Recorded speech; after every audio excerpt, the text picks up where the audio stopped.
just want to let everybody know, June 1st is the 9th anniversary of our very first Forgotten New York tour. Happened on June 1st, 1999. All right. Thanks a lot.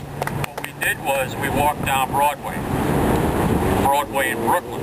We went down, we got out at Marcy Avenue and the Williamsburg Bridge. We walked a little bit up the Williamsburg area, where the only part of Broadway that's not under an elevated. And then we walked under the elevated all the way down into as far as Myrtle Avenue, I think. And there's back then, 9 years ago, there was a whole lot more on Broadway, a lot more relics before Williamsburg became civilized. So we should to be euphemistic about it. There was a lot of old signs, old hotels, and just a lot of old leftover relics from back then. And I think we finished up. At Myrtle Avenue, we took the train to East New York, and then we walked a little more. We saw some very, very old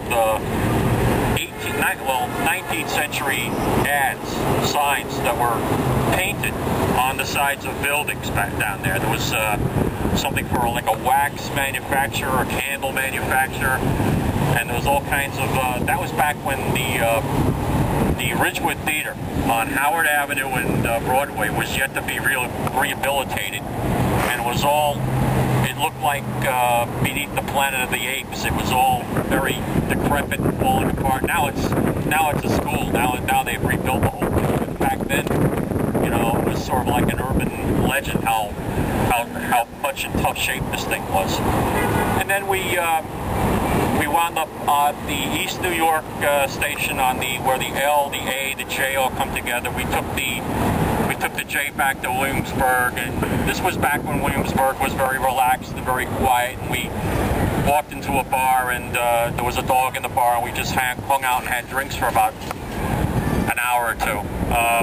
On that tour, there were like 3 guys who were really the inspiration for Forgotten New York. There was Jeff Saltzman, who was the king of all lampposts. He had a site called Street Nuts. He's since moved to North Carolina. There's another guy you may have heard of called Frank Jump. Frank Jump's fading ads. He's still doing what he does. In fact, he has a new blog called Faded Ad Blog. And there was Steve Anderson. He's still doing what he did. He runs nycroads.com. So all these guys, except Jeff, are still doing what they were doing 10 years ago. I think that bespeaks the fact